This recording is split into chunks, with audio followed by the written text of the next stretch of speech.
मेरे प्यारे बच्चों, आप सबका स्वागत है हमारे यूट्यूब चैनल पे। हमारे चैनल का नाम है न्यू थिंग टीवी। बच्चों, आपको कभी नहीं बोलना पड़ेगा किसी को सॉरी अगर आपने सुनी कोई स्टोरी। आज मैं आपके लिए लेके आई हूँ एक और नई सीख और मज़ेदार कहानी। कहानी का नाम है मछलियाँ और मेंढक। तो चलिए आज की कहानी शुरू करते हैं। बच्चों, अगर आपने हमारे चैनल को लाइक नहीं किया तो प्लीज़ हमारे चैनल को लाइक कीजिए, शेयर कीजिए और हमारे चैनल को सब्सक्राइब कीजिए ताकि हमारी कोई भी नई वीडियो आपके पास सबसे पहले पहुंच सके। कहानी शुरू करते हैं।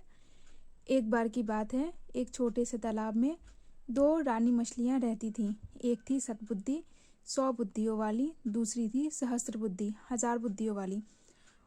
उसी तालाब में एक मेंढक भी रहता था। उसका नाम था एक बुद्धि। उसके पास एक ही बुद्धि थी, इसलिए उसे अपने बुद्धि पे अभिमान नहीं था।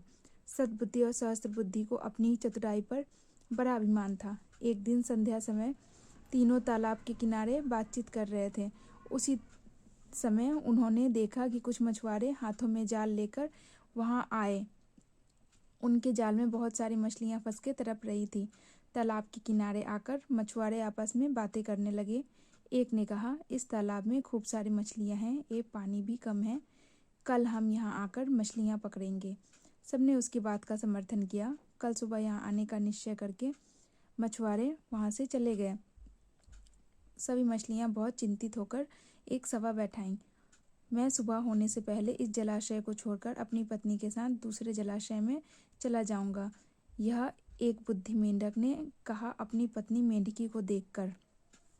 एक बुद्धि ने कहा कि संसार में सब कुछ संभव है। जहाँ वायु और प्रकाश की गति भी नहीं पहुँच सकती, वहाँ बुद्धिमानों की बुद्धि पहुँच जाती है। किसी के कहने से हमें अपने पूर्वजों की भूमिका को नहीं छोड़ना चाहिए। भगवान ने हमें बुद्धि दी है, भय से भागने के लिए नहीं, बल्कि भय का युक्तिपूर्वक सामना करने के लिए। तालाब की सभी मछलियों को सद्बुद्धि और सहस्त्र बुद्धि के आश्वासन पे भरोसा था। सद्बुद्धि और सहस्त्र बुद्धि का कहना था कि हमें अपने तालाब को छोड़कर नहीं जाना चाहिए। ये हमारे पूर्वजों का तालाब है, हम बचने का कोई ना कोई उपाय अवश्य निकाल लेंगे, या फिर जब मछुआरे आएंगे तब हम देखेंगे। उनकी बुद्धि पे, सहस्त्र बुद्धि और सद्बुद्धि की बुद्धि पे तालाब की बाकी मछलियों को भरोसा था, इसलिए उन्होंने मेंढक की बात नहीं मानी। एक बुद्धि मेंढक ने कहा, मित्रों, मेरे पास एक ही बुद्धि है, पर वह मुझे यहाँ से भाग जाने की सलाह दे रही है। इसलिए मैं सुबह होने से पहले इस जलाशय को छोड़कर अपनी पत्नी के साथ दूसरे जलाशय में चला जाऊंगा।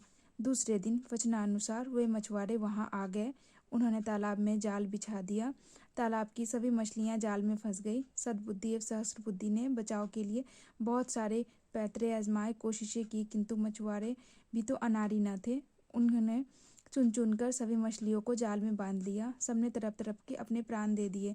संध्या समय मछुआरे ने मछलियों से भरे जाल को कंधे पे उठा लिया। सद्बुद्धि और सहस्त्र बुद्धि बहुत भारी मछलियां थी, इसलिए उन्होंने सद्बुद्धि को कंधे पे और सहस्त्र बुद्धि को हाथों में लटका लिया। उनकी दुर्व्यवस्था देखकर एक बुद्धि मेंढक ने अपनी पत्नी से कहा, देखा प्रिया, कितनी दूरदर्शी हूँ मैं।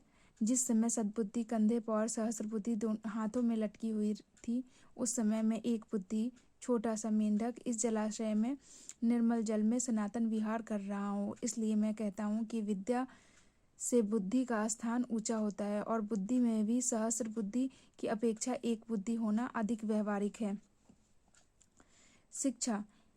एक व्यवहारिक बुद्धि 1000 अव्यवहारिक बुद्धियों से अच्छी होती है। यानी अगर व्यक्ति को 1000 वेदों का ज्ञान है, बहुत अधिक शिक्षा उसने ग्रहण की है, परंतु वह उसे व्यवहार में नहीं ला सकता, वह बुद्धि किसी काम की नहीं। परंतु जिसके पास थोड़ी ही बुद्धि है और समय पर वह उस बुद्धि का प्रयोग कर, वही बुद्धिमान और सहस्त्र ज्ञाता कहलाता है। ठीक है मेरे प्यारे बच्चों, हमारे चैनल को प्लीज़ लाइक कीजिए, शेयर कीजिए और सब्सक्राइब कीजिए। ठीक है, टेक केयर, बाय बाय।